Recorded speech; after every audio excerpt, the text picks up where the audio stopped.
नमस्कार दर्शक हो, परिवर्तन न्यूजमध्ये आपल्या सर्वांचं स्वागत आहे. दर्शक हो, शेतीमध्ये नेहमीच आपण वेगवेगळे प्रयोग करत असतो.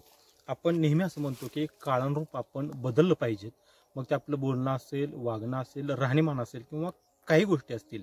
परंतु आता असं आपल्याला म्हणावं लागेल की शेती करत असताना काळानुरूप तर बदलावं लागेलच, परंतु हवामानानुसार सुद्धा आपल्याला पीक हे बदलावं लागणार आहे. तर त्याच्या अनेक गोष्टी आहेत. आपण अनेक वेळा बघतो की अवकाळी पाऊस आला असेल किंवा बदलतं हवामान असेल, त्या गोष्टीमुळं आपलं जे पीक आहे ते हातातोंड आलेलं पीक आपण वाया गेलं पाहतो. द्राक्ष असेल, डाळिंब असेल, या गोष्टी अनेक घडत असतात आणि त्यामुळे खरं तर शेतकरी आर्थिक अडचणीमध्ये येतो. परंतु या सगळ्या गोष्टींवरती हवामानानुसार बदल स्वतःच्या शेतामध्ये करत, स्वतः शेती वेगळ्या प्रयोगानं करत असतानाच ड्रॅगन फ्रूटच्या माध्यमातून जो शेतकरी यशस्वी झालाय की ज्यांनी स्वतः 3 एकरवरती ड्रॅगन फ्रूटची लागवड केली आणि 3 एकरवरच्या ड्रॅगन फ्रूटच्या माध्यमातून 20 एकरवरती स्वतःचं ड्रॅगन फ्रूटची लागवड करून कोट्यवधी रुपयाचा टर्नओव्हर ज्या शेतकऱ्यांनी फिरवला, असे युवा शेतकरी आणि ज्यांना नुकताच आज महाराष्ट्र शासनाचा युवा शेतकरी हा पुरस्कार मिळाला, असे महेश आसबे माझ्या समवेत आहेत की जे सध्या मी सांगोला तालुक्यामध्ये आहेत. आपण महेश सरांशी संवाद साधूया आणि एकंदरीतच त्यांनी या ड्रॅगन फ्रूटच्या माध्यमातून कशा पद्धतीने प्रगती केली, कसे वेगवेगळे प्रयोग केलेत, ते आपण या ठिकाणी त्यांच्या माध्यमातून जाणून घेऊया. महेश सर, आपलं परिवर्तन न्यूजमध्ये स्वागत आहे. धन्यवाद. तर ड्रॅगन फ्रूटच्या माध्यमातून तुम्ही खरंच एक वेगवेगळा प्रयोग डेव्हलप केले, तर काय सांगा ड्रॅगन फ्रूटच्या पिकाबद्दल काय सांगाल? खरं तर ड्रॅगन फ्रूट हे एक दुष्काळी पट्ट्यातील हे पीक आहे, जे कमी पाण्यावरती आणि एकदम कोरड्या वातावरणामध्ये व्यवस्थितरित्या येणारे हे पीक आहे. खरं तर आता ड्रॅगन फ्रूट हा प्रश्न गेल्या 4 वर्षापूर्वी विचारला असता तर हा खूप नवीन होता. पण आता बऱ्यापैकी शेतकऱ्यांना ड्रॅगन फ्रूट पिकाबद्दल कमीत कमी कानावरती तरी पडले की अशा पद्धतीचे पीक आपल्या महाराष्ट्रात होत चाललेलं आहे आणि बऱ्यापैकी शेतकरी अभ्यास पण घेत आहेत ह्या पिकाबद्दलचा आणि लागवड करणाऱ्याची संख्या शेतकऱ्यांची पण वाढत चाललेली आहे. खरं तर हे कुठल्याही जमिनीत येणारं पीक आहे, फक्त ह्याला निचरा होणारी जमीन पाहिजे. जरी नसली तरी तुम्हाला अशा पद्धतीचे बेड करून तुम्ही ही शेती करू शकता. त्याच्यामुळं कसलीही जमीन असू द्या, कोणत्याही प्रकारचं पाणी असू द्या आणि हवामान कसंही जरी असलं तरी हे येणारं फिक्स पीक आहे. फक्त ह्याच्यावरती थोडंसं बुरशी आणि उन्हाचा प्रादुर्भाव ह्या 2 गोष्टीपासून बचाव केला तर हे पीक 100% शेतकऱ्याला खात्रीशीर पीक देणार पीक आहे. लागवड करत असताना लागवड कशा पद्धतीनं करायला पाहिजे? खरं तर ड्रॅगन फ्रूटच्या आता लागवडीच्या पद्धती सुरुवातीची जर विचार केली, जसे म्हणतात ट्रॅडिशनल पद्धत जर बघितली तर ड्रॅगन फ्रूटची पोल प्लेटची पद्धत आहे. ती मग तुम्ही 10x7 वरती, 11x7 किंवा 12x7 वरती तुम्ही ह्याची लागवड करू शकता पोल प्लेटवरती. तशी पद्धतीने केली तर एकरी सर्वसाधारण तुम्हाला 3 ते 4 लाखाच्या आसपास तुम्हाला खर्च येईल जर पोल प्लेटवरती गेला तर. आणि आपल्या पाठीमागं बघू शकता अशा पद्धतीने जर हाय डेन्सिटी प्लांटेशन अतिघन पद्धतीमध्ये जर शेतकऱ्यांनी जायचा विचार केला, ज्याच्याकडे कमी क्षेत्र आहे, कमी क्षेत्रात त्याला घ्यायची इच्छा असेल, घ्यायचं असेल तर तुम्ही अतिघन मध्ये जाऊ शकता. तर या अतिघन मध्ये जर जायचं असेल तर तुम्हाला प्रति एकर खर्च सर्वसाधारण 5 ते 6 लाख रुपये येऊ शकतो. 2 रोपात जे अंतर जे आहे ते किती ठेवलं? ड्रॅगन फ्रूट मध्ये कसं आहे, पोल प्लेट मधलं मी अंतर तुम्हाला सांगितलं 10x6 किंवा 11x6 ते खूप जवळ दिसतात. पण जर तुम्ही अतिघन मध्ये जायचं असेल तर असताना शब्दामध्ये अतिघन, त्याच्यामुळे तुम्ही ह्याची लागवड 1.5 फुटावरती करू शकता, 2 फुटावरती करू शकता किंवा 2.5 फुटावरती करू शकता. सुरुवातीला तुम्ही जी लागवड केली ते 3 एकरवरती, ते कुठून आणले होते ते रोप मधरूट? आणि 2013 साली आपल्या ड्रॅगन फ्रूटची सुरुवात रुक्मिणी फार्म मध्ये केलेली होती. त्यावेळेस ते पीक म्हणजे कोणालाच म्हणजे इव्हन तो आम्हाला सुद्धा लागवड करताना त्याच्याबद्दल एवढी काही मेजर अशी माहिती नव्हती. बघण्यासाठी प्लॉट उपलब्ध नव्हते, प्रश्न विचारण्यासाठी शेतकरी त्यावेळेस नव्हते. तर त्यावेळेस आपण बांगलादेशमध्ये त्याचा सोर्स आहे हे समजलेलं होतं आणि तो बांगलादेशचा सोर्स पश्चिम बंगालमध्ये आला आणि पश्चिम बंगालमधून आपल्याला त्यावेळेस ते प्लांटेशनचे जे रोप आहे ते सगळ्या गोष्टी तिकडून त्यावेळेस मिळाले होते आणि त्यावेळेस आपण ती 3 एकरावरती लागवड व्हाईट आणि रेड ह्या दोन्ही प्रजातीची लागवड आपण तिथून पुन्हा 3 एकर ते 20 एकर पर्यंतचा प्रवास हा एकंदरीत कसा झाला? नक्की. आता सद्यस्थितीला ड्रॅगन फ्रूटचं जर कोणाला लावायची इच्छा असेल तर त्यांनी फक्त युट्यूबवरती ड्रॅगन फ्रूट जरी सर्च केलं तर हजारो व्हिडिओ आज येतात. त्यांना पूर्ण मुळीपासून ते फळापर्यंत सगळ्या गोष्टी इझिली घर बसल्या आता मिळू शकतात. किंवा त्यांना जर प्रत्यक्ष अनुभव घ्यायचे असेल तर प्रत्येक भागात आता एक शेतकरी उभा राहिलेला आहे, त्यामुळे प्रत्यक्ष प्लॉटवर जाणे, परिस्थिती काय आहे, ती रोपं कशी असली पाहिजे किंवा प्लॉटचं काय, रोग कुठले येतात, उन्हाळ्यात काय अडचणी आहेत, म्हणजे आता सगळ्या गोष्टी इझिली अवेलेबल ड्रॅगन फ्रूटच्या उपयोग झाल्या. पण जर हीच परिस्थिती 10 वर्षापाठी मग जर विचार केला तर काही नव्हतं उपलब्ध. स्वतःचेच ट्रायल आणि एरर ही गोष्टी फक्त त्यावेळेस होत्या. मग ते ड्रॅगन फ्रूट तुम्ही सोशल मीडिया नसताना काय हो. अडचणी आली असतील 100% आल्या. पहिले 2-3 वर्ष तर पीक हे आमच्या हाताला लागलेलं नव्हतंच, कारण मिळता म्हणजे शेतकऱ्याला मी थोडं थांबवू इच्छितो 2 मिनिटं. तर खऱ्या अर्थानं यांना 3 वर्ष सुरुवातीचं उत्पादन मिळालं नाही, तरी सुद्धा आपण जो संयम म्हणतो तो संयम टिकवणं खूप महत्वाचं आहे. आता शेतकऱ्यांना असं होतं की मी काहीतरी इन्व्हेस्टमेंट केली बरोबर आणि मला 1 वर्षामध्ये त्यामध्ये उत्पन्न आलं बरोबर तर ते पीक फायद्याचं नाही, तर लगेच पुन्हा ते नक्की मोडणं किंवा ते त्यामध्ये शेतकऱ्यांना पुन्हा आर्थिक तोटा येतो. बरोबर. तर तुम्ही तो तुमच्या कुटुंबाने तो संयम ठेवला. 100% सहन केला. आता ड्रॅगन फ्रूट मध्ये तुम्हाला 12 महिन्यात तुम्हाला 2 फळं जरी नाही आली तरी शेतकरी इतका हातबल होतो की काही विचारायला गोष्ट नाहीये. त्याला काय दोष देत नाहीये, त्याचं कारण तेवढा वेळ पैसा सगळा खर्च त्याच्यामध्ये झालेला असतो, त्याबद्दल दुमत नाहीये. पण संयम हा कुठेतरी पाहिजे. 100% आपली चूक कुठं होते हे पाहणं गरजेचं आहे. तसंच सेम आम्ही 2-3 वर्ष संयम ठेवला, झाडं वाढू दिली आणि त्याच्यानंतर परतची फळं आली, पण मार्केटची त्यानंतर खूप मोठी अडचण होती. पिकवता आलं पण विकता आलं आलं नाही. त्यावेळेस इव्हन दो आपल्या शेतकऱ्यांनाच जाऊ द्या, व्यापाऱ्यांनाही ड्रॅगन फ्रूट म्हणजे काय त्यावेळेस माहिती नव्हतं, अवेअरनेस नव्हता अजिबात. त्यावेळेस काय केलं, सांगली आणि कोल्हापूर, सांगली या ठिकाणी कोडग यांचे होते, त्यांनी खूप छान मार्केट सांगलीमध्ये बसवलं. पण कोल्हापूरमध्ये त्यावेळेस आम्ही काय केलं, व्यापारी घ्यायला तयार नव्हते. तर ही फळं घ्या, ठेवा आणि विकल्यानंतर आम्हाला पैसे द्या, किंवा तुमचे जे रिटेलर आहेत, थर्ड पार्टी आहेत, बाजारामध्ये ओळखायला पाहिजे. बरोबर, आडतदार पुढच्या ज्या पार्ट्या आहेत त्यांना द्या, गाड्यावरती ठेवा विकल्यानंतर. म्हणजे अशा पद्धतीनं मार्केट सुरुवात करत करत करत आज अशी इतकी छान परिस्थिती आली की आज व्यापाऱ्यांची खूप मागणी असते पण त्या पटीत पुरवठा होऊ शकत नाही, अशा पद्धतीची स्थिती आता आलेली आहे.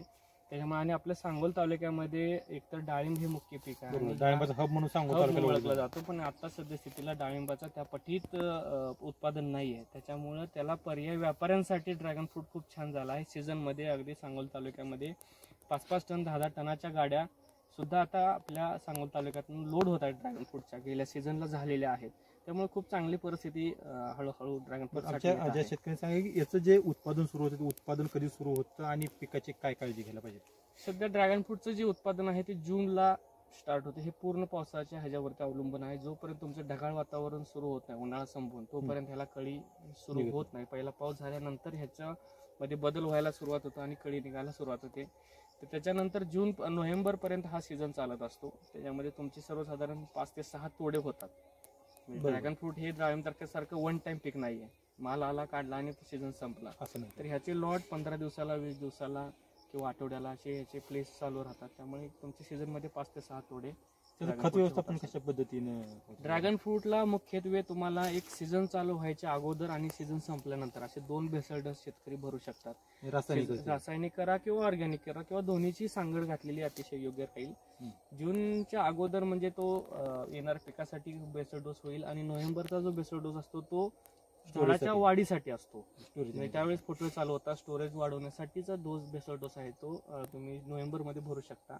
आणि जून ते नोव्हेंबर मध्ये फळावरती बाग असते, त्यामुळे त्याच्या वेळेस तुम्ही NPK किंवा फळांसाठी जे काय असतील ते तुम्ही खत औषधं सोडू शकता.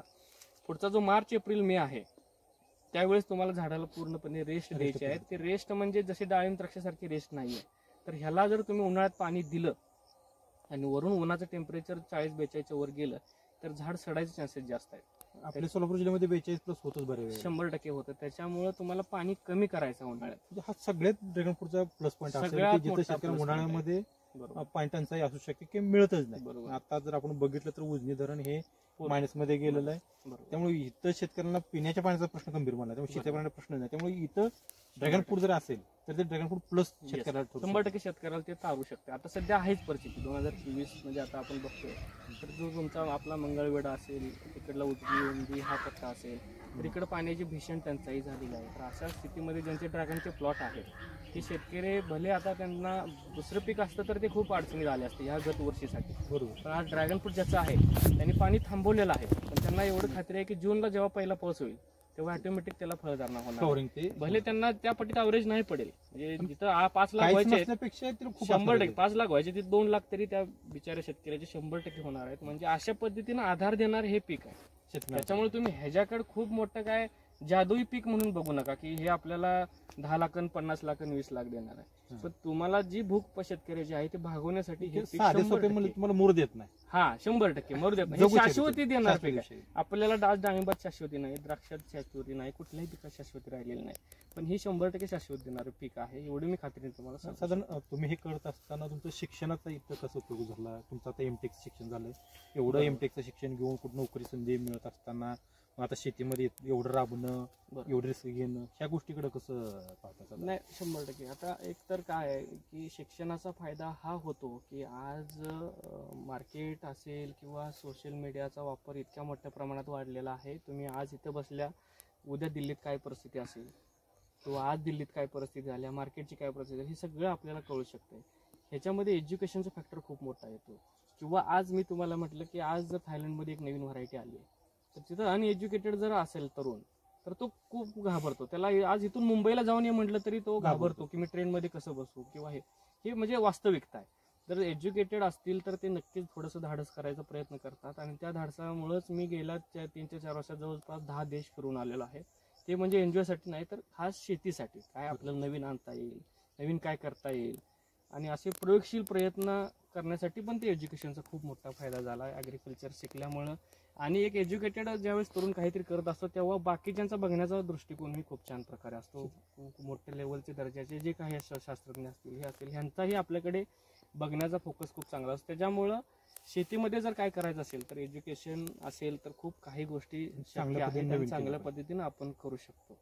साधारण हे सगळं होत असताना तुमचं दैनंदिन जे कामकाज चालू ते कामकाज कसं असतं, तुमचं कुटुंबाचं व्यवस्थापन कसं होतं? खरं तर हे सगळं काही चालू आहे, मी बोलतोय ते फक्त आणि फक्त आपल्या कुटुंबामुळे आहे. त्याच्यामध्ये आमचं सगळ्यात महत्त्वाचं एकत्र कुटुंब आहे. त्याच्यामध्ये जवळपास 15 आमचे सगळे घरचे मेंबर आहेत. वडील आहेत, चुलते आहेत, मोठा भाऊ आहे, आणि सगळेजण मिळून काम करतो. म्हणून हे आज वैभव आहे.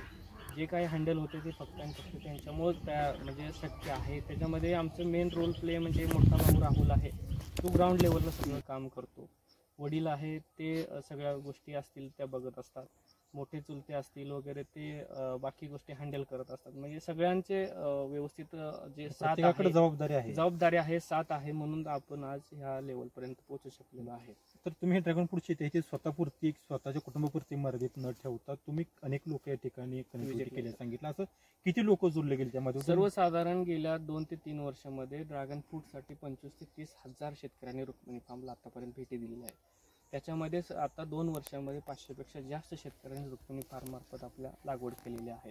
म्हणजे जर तुम्ही एकरी काढलं तर जवळपास 2000 एकरपेक्षा जास्त एकर लागवड आपल्या फक्त रुक्मिणी फार्म मार्फत झालेली आहे. तर असे भरपूर शेतकरी आहेत ज्यांच्या मार्फत लागवडी झालेल्या आहेत. आपल्या रुक्मिणी फार्म मार्फत 500 पेक्षा जास्त शेतकरी झालेले आहेत जे आता व्यवस्थितरित्या उत्पादन घेत आहेत. पण ड्रॅगन फ्रूटमध्ये पण आता असं आहे की 100 शेतकऱ्या पाठीमागं एक 30 ते 40% शेतकरी एकदम योग्यरित्या आहेत.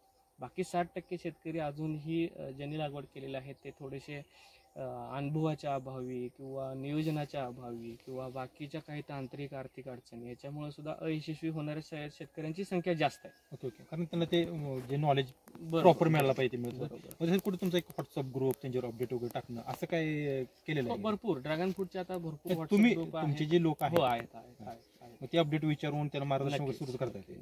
मग तुम्ही माझा ते युट्यूब चॅनल आहे रुक्मिणी फार्मचा, ज्याच्यावरती माझे सगळे डेलीचे व्हिडिओ जे असतात. आता हे जसं की इथं बघता ही सावली करायचं चालू आहे, आता मार्च आलेला आहे, तर ह्याचा व्हिडिओ लगेच अपडेट आपल्या रुक्मिणी फार्मच्या युट्यूब चॅनलवर येत असते. तर रुक्मिणी फार्मची निर्मिती कशी झाली ते थोडं? रुक्मिणी फार्म म्हणजे 2009 साली आपण ॲपल बेरचा प्रयोग वडिलांनी आमच्या यशस्वी आपल्या महाराष्ट्रात सगळ्यात पहिला ॲपल बेरचा प्रयोग आपल्या फार्ममध्ये केला गेलेला होता.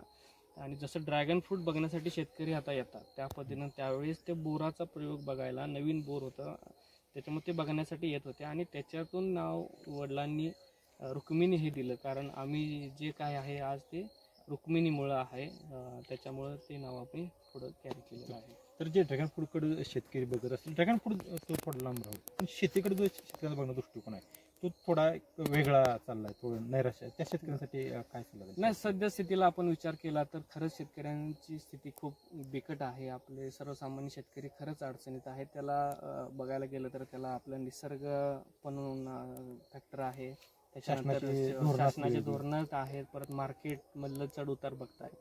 तर ह्या सगळ्या 2-3 गोष्टींमुळे आपला शेतकरी खरंच हैराण आहे. त्याच्यामुळे त्याला कुठलंच पीक हाताला आता सध्या लागत नाही. गेल्या 2-3 वर्षापासून शेतकऱ्याची स्थिती खूप बिकट होत चाललेली आहे.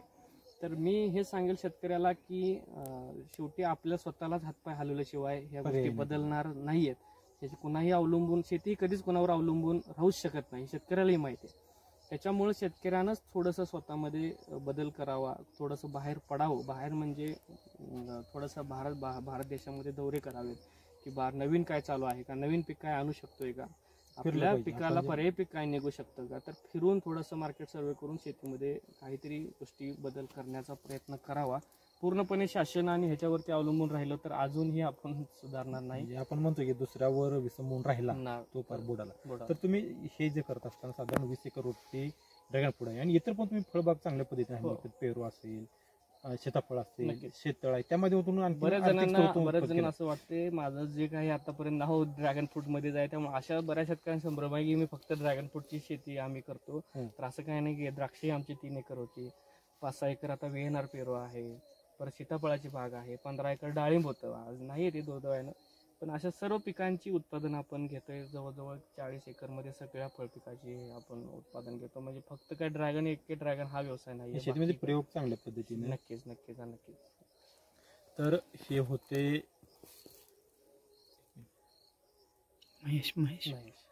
महेश हे होते महेश आसपे, जे युवा शेतकरी म्हणून या ठिकाणी सातत्यानं 10 वर्षापासून काम करतात. तर खऱ्या अर्थानं शेतीकडे जो बघण्याचा व्यवसाय दृष्टिकोन सांभाळलाय.